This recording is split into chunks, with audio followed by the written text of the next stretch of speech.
Okay, so Leo in the second house. Y'all know I love to talk about that. With nothing in it. Do not focus on that.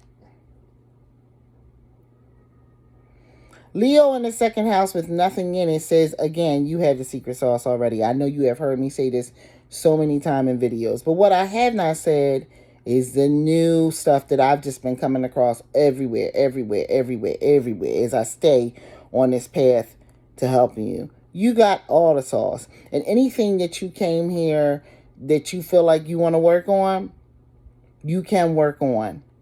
It is in the other parts of your chart. It's not that Leo in the second house is not important to you because you're naturally doing whatever's going on in there.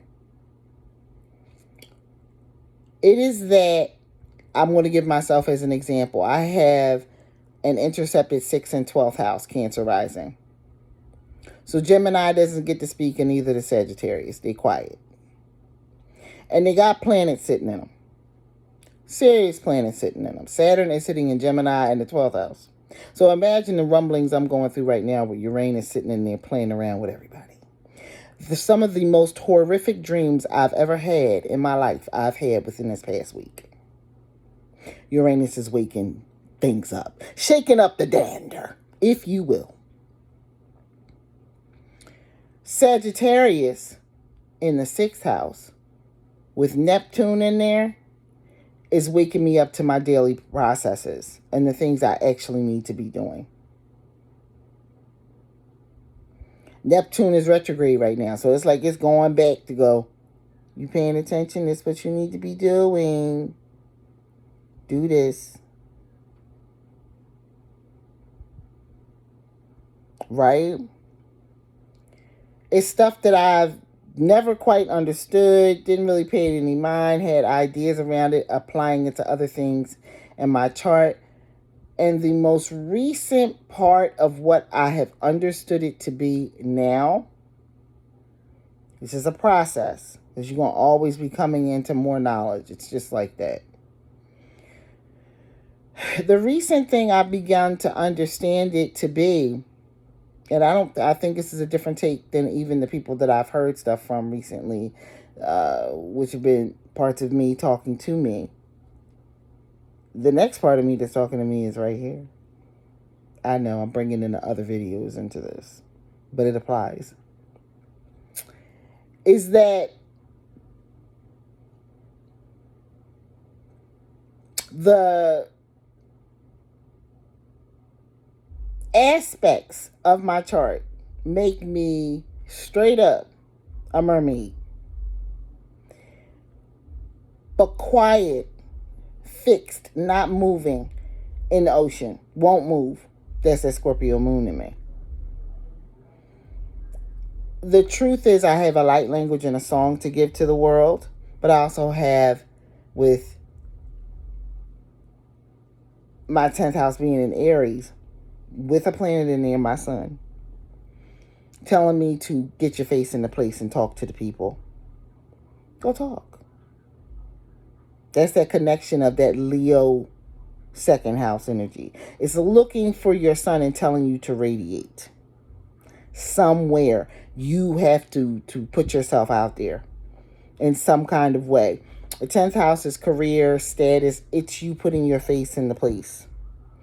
It just depends on where your sun is for that second house to apply, but you're already doing it. I've already been doing it, but I didn't understand the connection of the other things. I have other fire signs, sun being in one of them, Neptune being in the other, telling me very plainly, you are doing this, but you're kind of lackadaisically doing it. And then looking at the trine I have through the air signs. They literally inspire me to want to help the world. But the interception of Gemini makes it so that what I've been doing for years is doing a lot of research. You know how much research I got? Let me tell you. I can give it to so many parts of myself. So many parts of myself. And never be tired. That's how much research I've done over the years. It is a mindless, super subconscious. Like, I don't even know I'm doing it. I run across, like right now, I'm cleaning out a closet and I just took a suitcase out. And I know there are books and handwritten notes in there from classes and things that I've taken at the collegiate level. Also from research that I've done online. You name it, over the years. Information I can give to people. Just all parts of myself. And then understanding with that process not being able to speak because it's intercepted, the awakening of Uranus is going, you got to start sharing your knowledge with the world. And not second guess yourself and not think, oh, do it. Get that information up. Those are big. Intercepted houses is an advanced concept. I know that for a lot of people. But what I'm trying to tell you is, in most general, a lot of charts always have interceptions, depending upon the system that you use to read your chart. But even if your house has your chart has no interceptions in it, you got planets sitting somewhere. And if Leo in the second house is empty, it is calmly telling you to look to wherever your sun is, and you should be radiating, you should be shining heat on the world, giving knowledge to the world, your passion, whatever, to the world via your sun sign. Especially if you're a Cancer rising and Leo is in that second house. That's what it's essentially doing. But it's doing it no matter where it's sitting.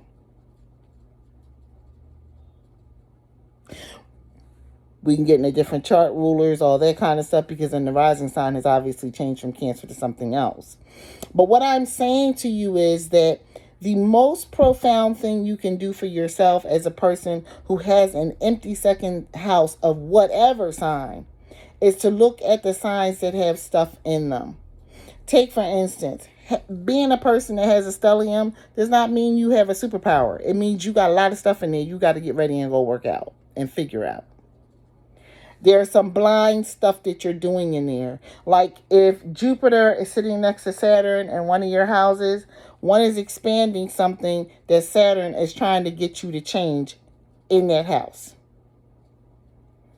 I've seen this up close and personal.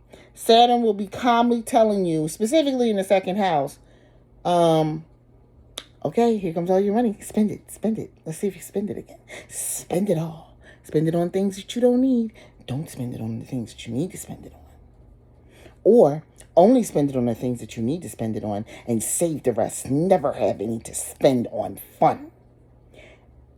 And Jupiter is sitting right next to it, expanding that.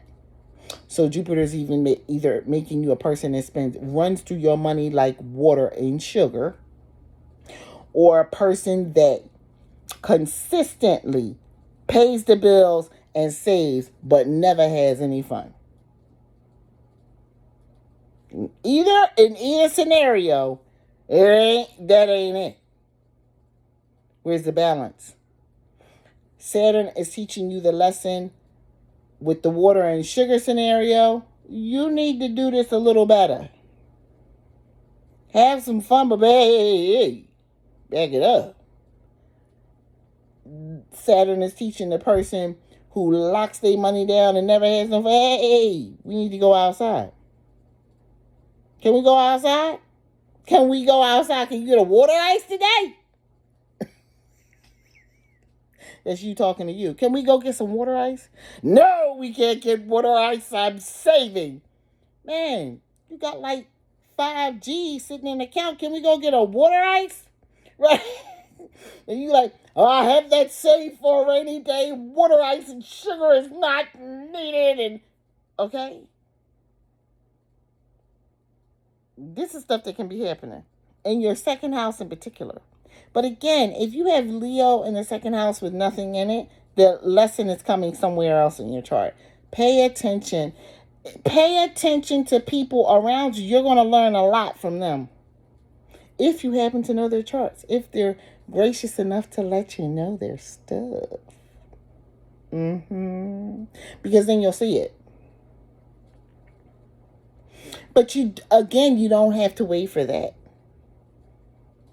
You will talk to you, and you will find out more. That's what I did.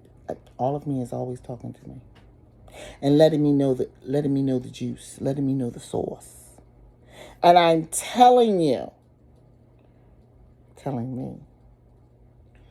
one of the easiest ways to work with that second house with nothing in it, specifically Leo, where's the sun at? The sun is telling you to do something there.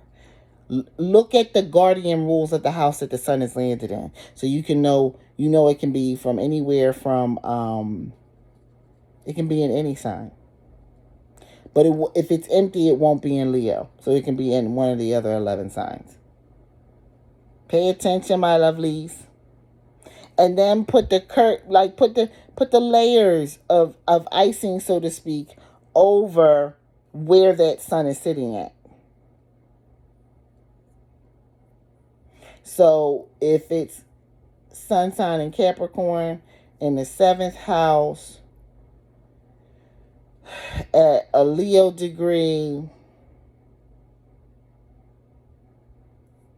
it's telling you that number one, your love life, your soul is going to reach completion there at a later time in life, number one.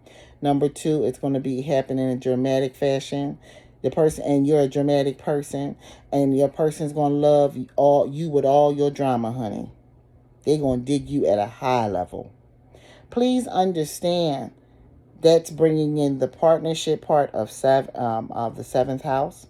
That's bringing in the consistency. It's going to be a consistent, stable relationship, that Capricorn.